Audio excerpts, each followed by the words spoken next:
This is Dan Dix here reporting for Press for Truth. Breaking news today as Donald Trump has just signed an executive order to advance the controversial Keystone and Dakota Access Pipeline. And today I just wanted to quickly put out this video because I have a feeling there's going to be some knee-jerk responses and reactions here and so-called solutions that are going to be assembled at the moment and steered into the wrong direction. So today I just wanted to point out to you what I feel is the real crux of the matter here, the real meat of the issue.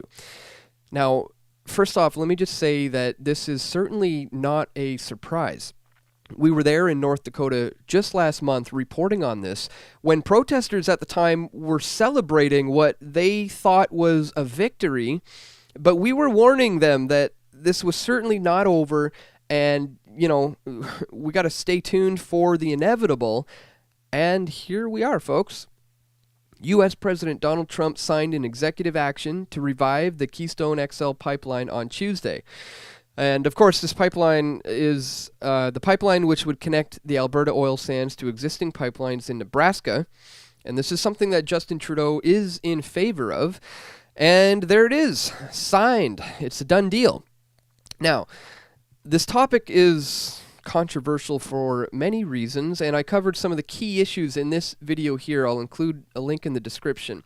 But mainly today I wanted to point out to you what I feel is the ultimate crime in this entire endeavor here, which is the theft of private property through the use of eminent domain.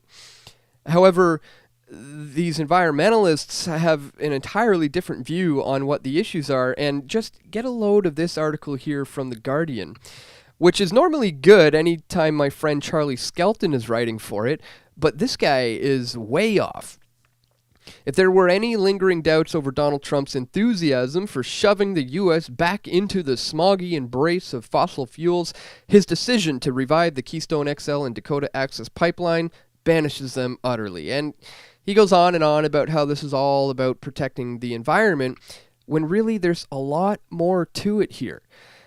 And to show you where I'm going with this, I wanted to point you to this case here of Vera Koking. She's an elderly woman from Atlantic City. She knows firsthand the power of unaccountable government agencies. The Institute for Justice successfully defended Vera against the condemnation of her home by a state agency that sought to take her property and transfer it at a bargain basement price to another private individual, Donald Trump. Trump convinced the state agency to use its eminent domain power to take Vera's home so that he could construct a limousine parking lot for his customers.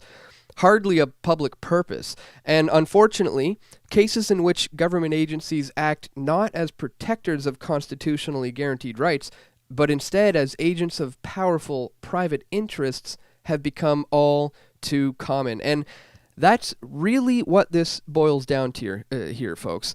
I wanted to show you this as well. In May 2016, farmers began suing the pipeline developers in an effort to prevent the use of eminent domain to seize private property for the benefit of the pipeline owners. There are 1,295 properties along the 346-mile route throughout Iowa, and as of November 2016, the owners of 17 parcels have sued over the fact that the state of Iowa has handed over 200 pieces of land under eminent domain laws. So there's some serious theft taking place here at the hands of the government, and that is certainly something to be very, very concerned about.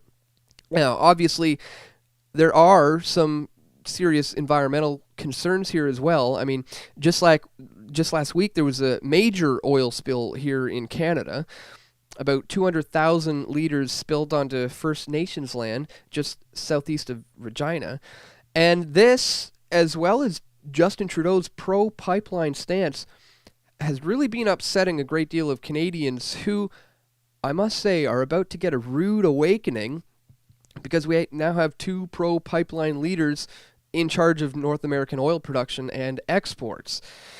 So we're going to continue to break this down for you in more detail in future videos, our views on the safety of these underground pipelines versus traditional exporting means, as well as the importance of having a truly open, free market. So stay tuned for more updates coming soon, and be sure to check the links in the description to find us on Patreon, where you can contribute a monthly amount in order to help our cause here to bring you this information. And we've got a lot more information coming soon, so be sure to subscribe. This is Dan Dix reporting for Press for Truth.